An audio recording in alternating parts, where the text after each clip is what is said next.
요한복음 8장 2절에서 11절 함께 교독하도록 하겠습니다.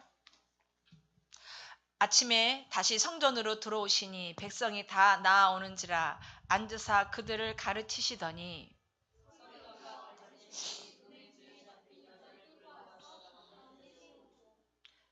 예수께 말하되 선생이여 이 여자가 간음하다가 현장에서 잡혔나이다.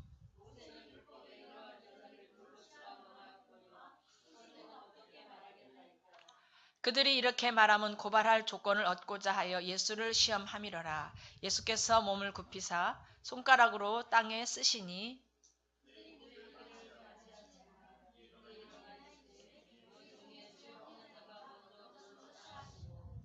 다시 몸을 굽혀 손가락으로 땅에 쓰시니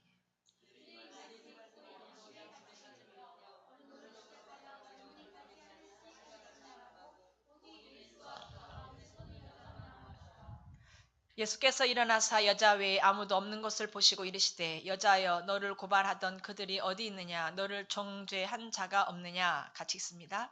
대답하되 주여 없나이다. 예수께서 이르시되 나도 너를 정죄하지 아니하노니 가서 다시는 죄를 범하지 말라 하시니라. 아멘. 너희가 비판하는 그 비판으로 라는 제목으로 최성호 목사님 말씀 전해 주시겠습니다.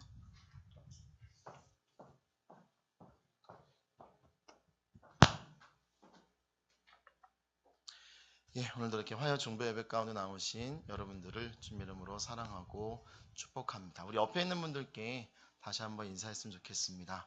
잘 오셨습니다. 이렇게 한번 인사해 주시겠습니까? 한 중년 남성이 최근에 아내가 자신의 말에 제대로 대답을 안 한다는 것을 느꼈습니다. 그래서 남자는 아내가 너무나 고생을 많이 해서 가는 기가 먹었다고 생각하고 아내를 병원에 데리고 가봐야겠다고 생각을 했습니다.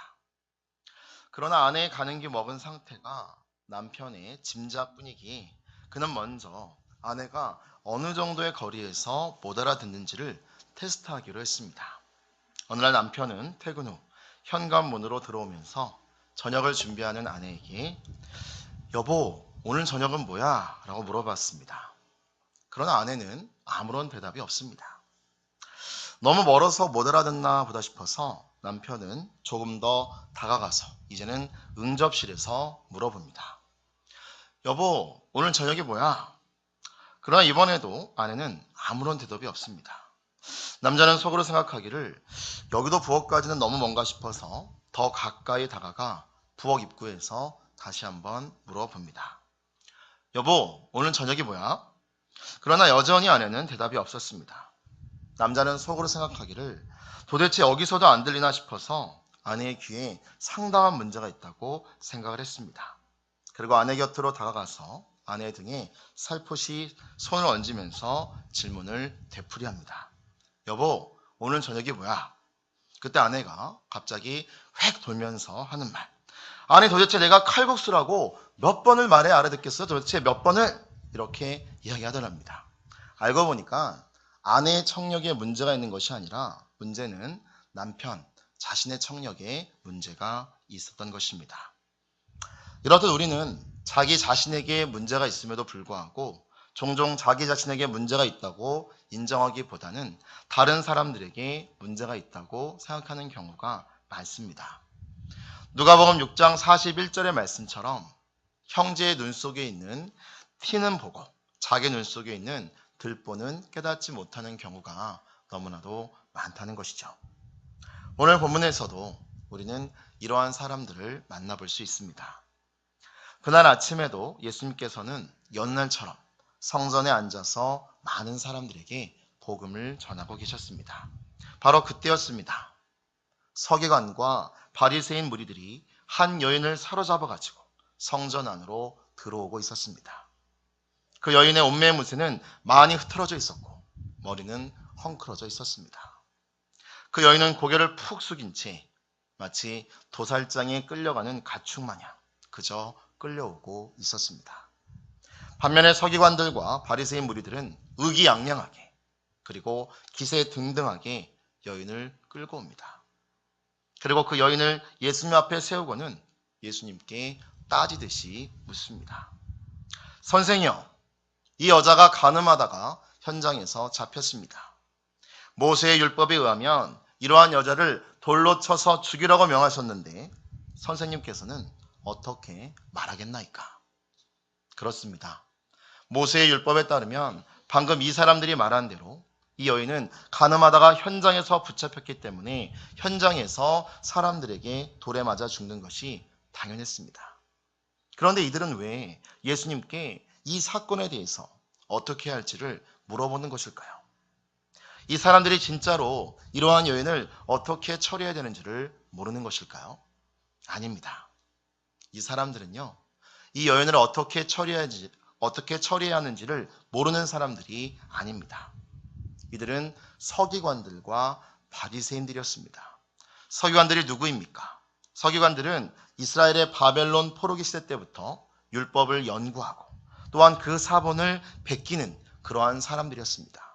서기관들은 전문적으로 율법을 해석하는 사람들이었습니다. 그리고 그 해박한 율법 지식을 가지고 다른 사람들에게 율법을 가르치는 율법 교사였습니다. 그렇다면 바리새인들은 또 어떠한 사람들입니까? 이들은 율법에 살고 율법에 죽는 그러한 사람들이었습니다. 그들은 유대교의 규례를 그들의 삶 가운데 철저하게 지키면서 살아갔습니다. 그것도 모자라서 성경의 외적인 그 관습과 전통을 만들어 놓고 그것들을 고지곧대로 지키면서 살아가는 사람들이었습니다. 즉 율법에 관한 정통한 사람들이었습니다. 이들이 지금 예수님께 와서 율법에 대해서 물어보고 있습니다. 이것은 마치 수학에 능통한 수학자가 다른 이들에게 수학에 대해서 물어보는 것과 같다는 것이죠. 뭔가가 이상합니다. 잘 이해가 되지 않습니다. 도대체 왜일까요? 이들이 이렇게 예수님께 와서 물어보는 이유가 6절 말씀에 잘 나와 있습니다. 우리 다 같이 오늘 본문 6절 말씀 다시 한번 읽어보도록 하겠습니다. 그들이 이렇게 말함은 예수께서 몸을 굽히사 손가락으로 땅에 쓰시니. 그렇습니다. 그 이유는요, 바로 예수님을 곤란에 빠뜨리기 위함이었습니다. 예수님을 고발할 조건을 얻고자 해서 예수님을 시험해 보는 것입니다. 사실 그들은요, 그 전날에도 예수님을 잡기 위해서 음모를 꾸미고 계획했습니다. 그들은 예수님을 사기꾼이라고 불렀습니다. 하지만 지금 그 사람들은 예수님을 선생님이라고 부르고 있습니다. 서기관들과 바리새인들의 이중성을 볼 수 있죠. 우리는 사복음서 여기저기에서 서기관 바리새인들과 예수님 사이의 대립을 쉽게 볼 수 있습니다. 서기관들과 바리새인들은요, 예수님과 제자들의 일거수일투족을 감시하고 있다가 꼬투리를 잡을 건수가 생기면 그것으로 예수님과 제자들을 궁지에 넣으려고 애씁니다. 우리 예수님께서도 좀처럼 화내시거나 험한 말씀을 하지 않으시는데 서기관들과 바리새인들에게는 독사의 자식들이라고 하시면서 거침없이 말씀하십니다. 이렇게 서기관들과 바리새인들이 예수님을 죽이지 못해 안다라는 이유는 여러 가지가 있습니다. 그 첫 번째는 예수님이 자신을 하나님의 아들이라고 주장했기 때문입니다. 서기관들과 바리새인들에게 이러한 예수님이 자신들이 믿고 있는 하나님을 욕되게 하는 것으로 생각했습니다. 이들은 예수님이 하나님을 자신의 아버지라고 부른 신성 모독을 하는 자이며 자신들이 세워놓은 전통과 관습을 파괴하고 자신들의 율법을 훼손하는 그러한 사람이라고 생각을 했던 것이죠. 그리고 더 중요한 이유는요, 이제까지 많은 유대인들에게 율법에 대한 학식과 그들의 삶에 대해서 존경받고 있었던 서기관들과 바리새인들에 대해서 예수님께서 하신 경고 때문입니다. 예수님께서는 서기관들과 바리새인들의 가르침대로는 살아야 하지만 그들의 행위는 본받지 말라라고 말씀하십니다. 예수님께서는 서기관들과 바리새인들이 인정과 존경을 받기 위해서 그 욕망 때문에 속으로는 그렇지 않으면서 겉으로 온갖 외식과 거칠애를 일삼는 것에 대해서 몹시 비난하셨습니다. 이들에 대해서 독사의 자식들이라고 비난하셨고 회칠한 무덤이라고 비난하셨습니다. 이스라엘 사람들은요, 무덤을 보기 좋게 하려고 무덤의 외관을 즉 석회로 원료로 이것을 용이해서 회 반죽을 만들어서 썼습니다. 주로 담이나 다른 물체를 바르는 데 사용되어졌지요. 무덤 또한 이 회를 발랐습니다. 그러면 무덤의 외관이 보이지 않고 겉으로는 보기에 좋았던 것입니다. 그러나 그 속은 죽은 시체들의 뼈들과 그 썩은 시체들을 먹기 위한 온갖 더러운 곤충들로 가득 차 있었습니다. 이렇듯 속은 온갖 추함과 더러움으로 가득 차 있는데 겉으로만 깨끗한 척하는 서기관들과 바리새인들을 예수님께서는 회칠한 무덤이라고 비난하신 것입니다. 이렇게 예수님께서 자신들을 비난합니다. 그리고 예수님께서는 병자들을 고치시고 기적을 행하시면서 많은 이들에게 복음을 전하십니다. 이렇게 전하는 복음으로 인해서 많은 무리들이 예수님을 따르자 자신들의 위치가 흔들리는 것에 대한 위협을 느끼게 되는 것이죠. 자신들의 기득권이 위협받음을 알게 됩니다. 그러하기에 어떻게 해서든지 예수님을 죽이려고 온갖 방법을 동원하는 것입니다. 이것은 그 당시 유대 지도자들과 같은 생각이었습니다. 유대 지도자들은 예수님의 마지막 일주일 동안 그분을 죽이기 위해서 계속해서 예수님을 고소했습니다. 자신들을 비난하며 자신들에게 회개하라 외치는 예수님은 눈의 가시와 같은 존재였던 것이죠. 이날도 음행을 행하다가 현장에서 붙잡힌 여인에 대해서 예수님께서 어떻게 말씀하시나 보고 꼬투리를 잡아서 예수님을 궁지에 몰아넣으려는 속셈으로 예수님께 이 여인을 데리고 온 것입니다. 이들은 예수님을 모세와 대비시키면서 사람들이 예수님의 대답에 촉각을 곤두세우게 합니다. 모세가 전해준 율법에는 가늠한 여자를 죽이라고 되어 있음을 언급하면서 당신은 이것에 대해 무엇이라고 말하겠습니까? 라고 묻습니다. 이것은요, 예수님이 어떻게 대답을 하더라도 빌미를 잡힐 수밖에 없는 그러한 질문인 것입니다. 만약에 예수님께서 이 여자를 용서해 주라고 말한다면 유대인의 율법에는 음행한 여인을 돌로 쳐서 죽이라는 조항이 있는데 이를 어김으로써 유대인들에게 비난을 당하고 자칫하면 율법을 어기는 자라는 낙인이 찍혀서 큰 곤란을 당할 수가 있다는 것이죠. 그러나 반대로 율법대로 이 여인을 돌로 쳐서 죽이라고 말한다면 이것 또한 곤란합니다. 왜냐하면 그 당시에 이스라엘은 로마의 속국이었는데 로마는 유대 법정에서 성전 모독에 대한 것만을 제외하고는 사형 선고를 내릴 수 있는 그런 권한을 박탈하였습니다. 그러하기에 만일 예수님께서 율법대로 돌로 쳐서 죽이라는 말을 한다면 이것을 빌미로 예수님을 로마 총독에게 고발할 수가 있는 것입니다. 로마의 법에 위반해서 여인을 죽이려고 했다고 말하는 죄목으로 말이죠. 어쩌면 예수님을 어떻게 처단할까 늘 고민하고 방법을 강구하던 서기관들과 바리새인들에게 음행을 하다가 현장에서 붙잡힌 이 여인은 참으로 고마운 존재였을 것입니다. 자, 우리 예수님은 이러한 위기 상황을 어떻게 대응하실까요? 늘 그러셨던 것처럼 핵심을 찌르는 그 한마디의 말로 모든 상황을 정리해 버리실까요? 서기관들과 바리새인들이 도저히 반박할 수 없도록 그 해박한 율법적 지식으로 그들을 제압하실까요? 그런데 예수님께서는 이 사건을 가볍게 여겨서 귀 기울여 잘 듣지 않으시는 것처럼 보입니다.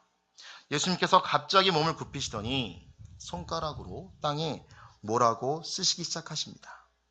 그러자 서기관들과 바리새인들은 더 강력하게 따져 묻습니다. 아니 뭐라고 좀 말해보시오. 이 여인을 어떻게 할까요?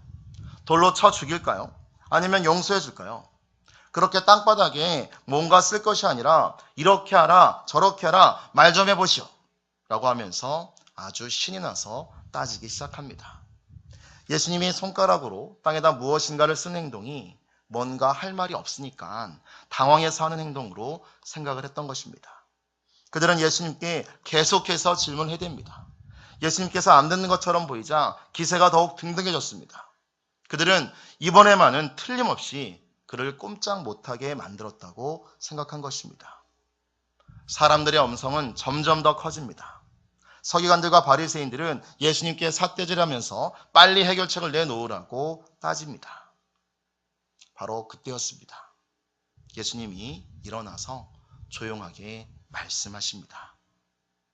그 음성은 조용하지만 온 성전에 크게 퍼지고 있었습니다. 너희 중에 죄 없는 자가 먼저 돌로 치라. 너희 중에 죄 없는 자가 먼저 돌로 치라.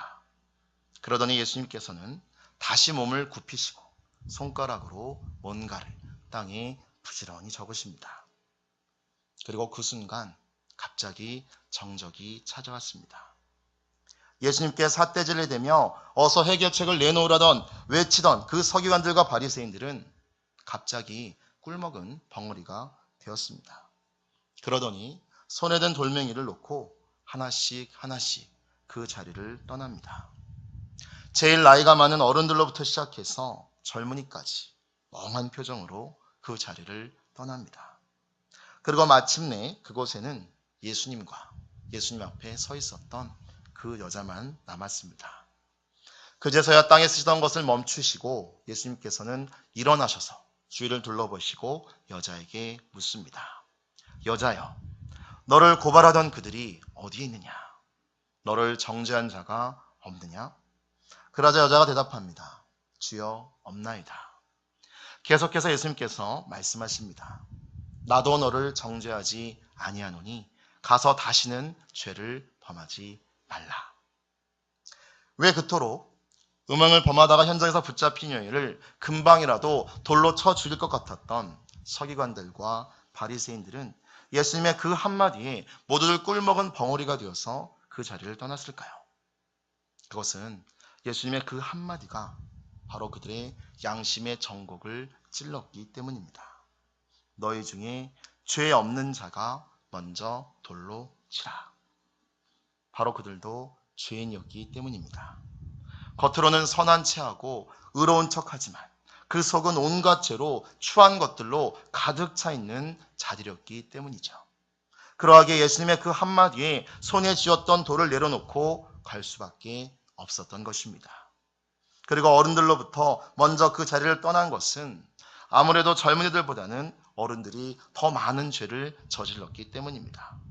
하지만 젊은이들도 죄가 없지 않았기에 그 자리에서 떠난 것입니다. 예수님께서 하신 말씀, 너희 중에 죄 없는 자가 먼저 돌로 치라는 말씀은 레위기 24장 14절, 신명기 13장 9절, 신명기 17장 7절의 말씀을 구체적으로 적용한 말씀입니다. 율법의 적용과 실행에 대한 질문에 율법의 내용으로 답변을 하신 것이죠. 광야에서의 40일간의 금식 후에 악한 사탄 마귀의 교묘한 시험에도 예수님께서는 오로지 말씀으로 악한 사탄 마귀의 공격을 막아낼 수 있었습니다. 우리 예수님께서도 말씀을 외우고 계셨습니다.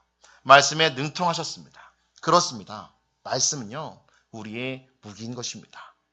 에베소서 6장에 보면 사탄의 공격으로부터 우리를 지키는 도구들에 대해서 설명이 되어 있습니다. 진리의 허리띠는요, 허리를 든든하게 매므로써 한 번에 강한 힘을 낼 수 있도록 해줍니다. 우리가 올림픽 역도 경기 때 보면 그 역도 선수들이 두꺼운 벨트를 그 허리에 단단하게 매는 이유도 바로 이러한 이유죠. 의의 호심경은 적의 공격으로부터 심장과 가슴을 보호하는 것입니다. 평안의 복음의 신발, 이 또한 발을 보호해주는 그러한 도구이죠. 믿음의 방패 역시 수비하는 무기입니다. 구원의 투구 또한 공격하는 무기는 아닙니다.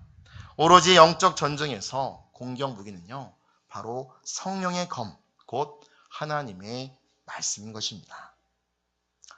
목사님 한 분이 꿈을 꾸셨습니다.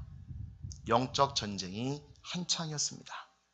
전장은 바로 목사님께서 심호하시는 교회였습니다. 악한 사탄 마귀들과 그 교회의 성도들이 서로 대치하고 있었습니다. 악한 사탄 마귀들이 그들의 무기를 들고 점점 포위를 좁혀오고 있었습니다. 어느 정도 공격 범위에 들어왔을 때 목사님께서 공격 명령을 내리셨습니다.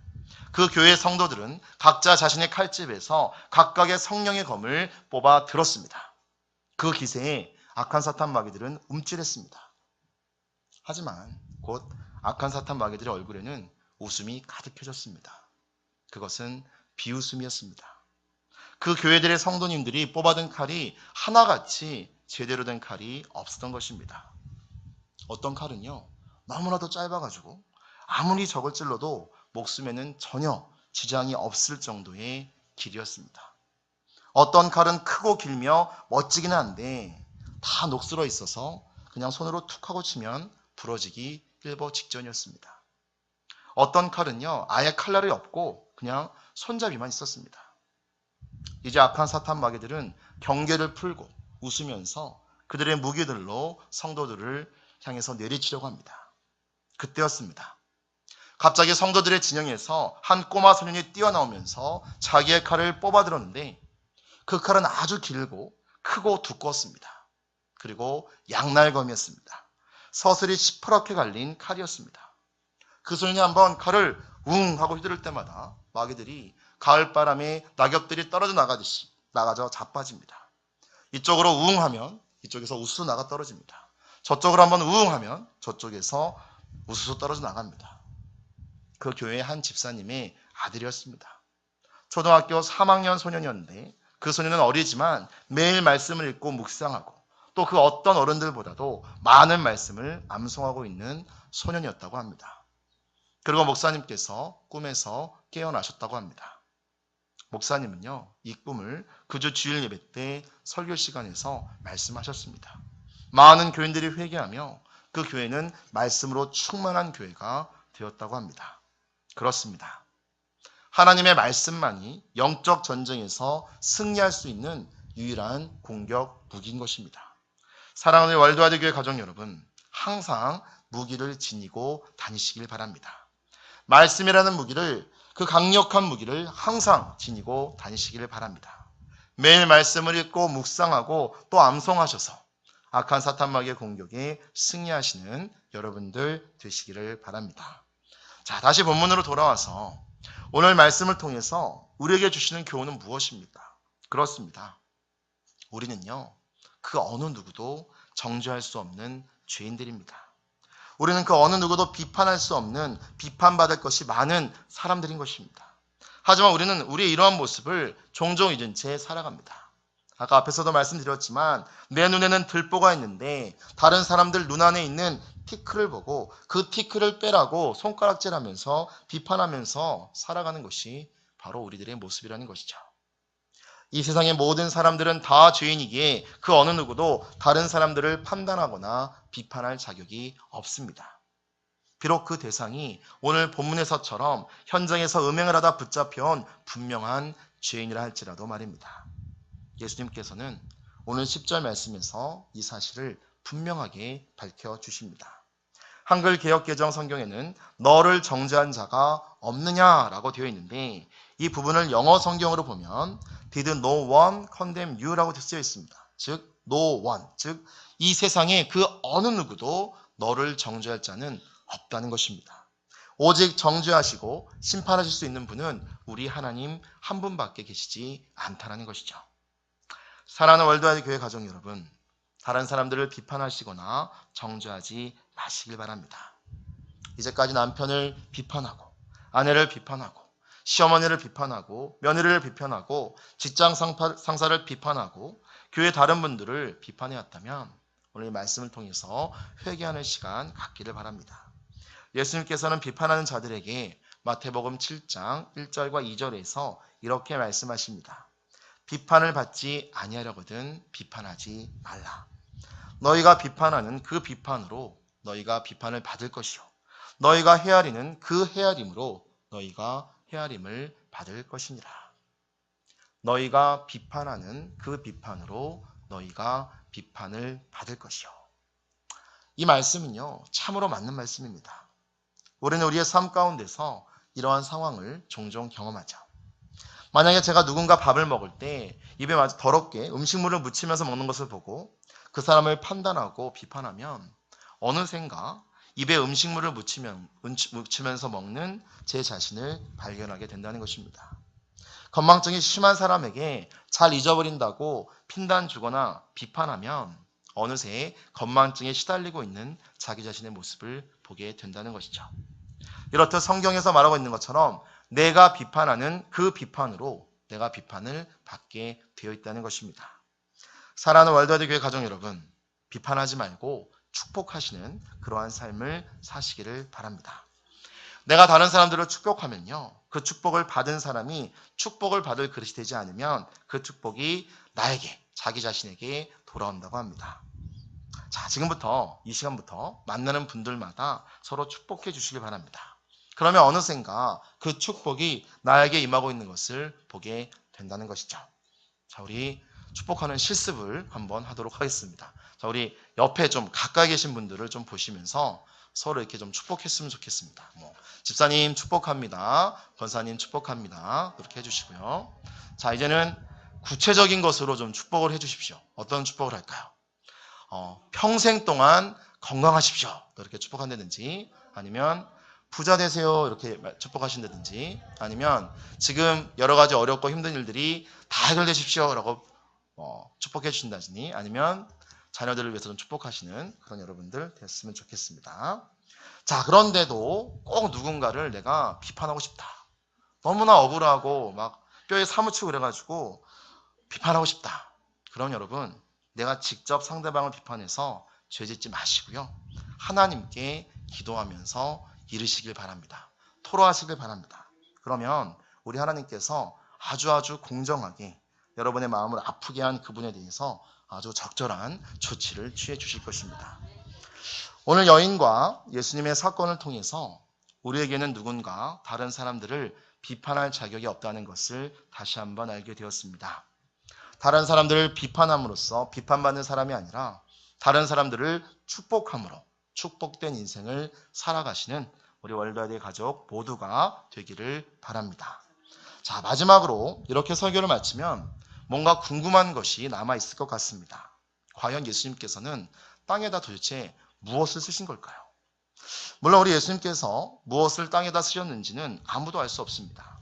또한 그 내용을 묻는 것들이 어쩌면 쓸데없는 일일 수도 있죠. 자, 여기서 우리가 얻을 수 있는 교훈은요, 예수님의 이러한 모습을 통해서 우리에게 어려운 난제가 닥쳤을 때 너무 빨리 자기 주장을 드러내지 말고 천천히 말할 것을 가르쳐 주십니다. 자, 그렇다면 무엇을 쓰셨느냐라는 그런 것은요, 추측이긴 하지만 많은 학자들 사이에서는요, 예수님은 출애굽기 20장의 10계명의 계명 중 제10계명의 첫 줄을 썼을 거라고 추정을 하고 있습니다. 즉, 내 이웃의 아내를 탐내지 말지니라. 즉, 간음에 관한 그러한 계명이죠. 즉, 실제로 이웃의 아내를 자신의 아내로 삼지는 않더라도 그 마음 가운데 그러한 생각이나 마음을 품는 것도 죄라는 것입니다. 또한 어떤 학자들은요, 예수님께서 땅에다가 돌을 들고 현재 그 사건이 일어났을 때 돌을 들고 서 있던 사람들의 각각의 죄명을 다 기록하셨다라는 그런 학자들도 있습니다. 하지만 그것은 알 수 없는 내용이죠. 나중에 천국 가시면 꼭 물어보시기 바랍니다. 그때 뭐 쓰셨나요? 그럼 예수님께서 나 낙서했는데 그럴 수 있을 거 그러시겠죠? 자, 예수님께서는 이 말씀을 혹은 그들의 죄를 땅에 쓰시다가 서기관들과 바리새인들에게 한마디의 일침을 놓으신 것입니다. 사랑하는 월드와이드 교회 가족 여러분, 오늘도 우리는 어쩌면 나의 많은 죄에도 불구하고 나의 많은 허물에도 불구하고 우리의 손에 돌을 들고 다른 사람들을 정죄하는 그러한 자리에 서 있을 수도 있습니다. 하지만 그때마다 죄 없는 자가 먼저 돌로 치라는 그 예수님의 말씀을 기억하시면서 손에 든 그 돌을 내려놓으시는 여러분들 되시길 바랍니다. 비판하기 전에, 판단하기 전에 먼저 나의 나됨을 보시고 우리 하나님께서는 나에게 어떻게 하라고 하실까를 생각하시면서 오늘 하루도 살아가시는, 또 여러분의 평생 동안 살아가시는 여러분들 되시기를 바랍니다. 오늘 말씀을 우리가 기억하면서 몇 가지 기도 제목을 놓고 기도하기를 원합니다. 먼저 우리 이 시간에 물론 늘 하시지만 내 자신의 죄에 대해서 회개하는 그 회개 기도의 시간을 갖기를 원합니다. 좀 하나님 아버지께 모든 것들을 다 내놓으시는 그런 시간 되어지기 원합니다.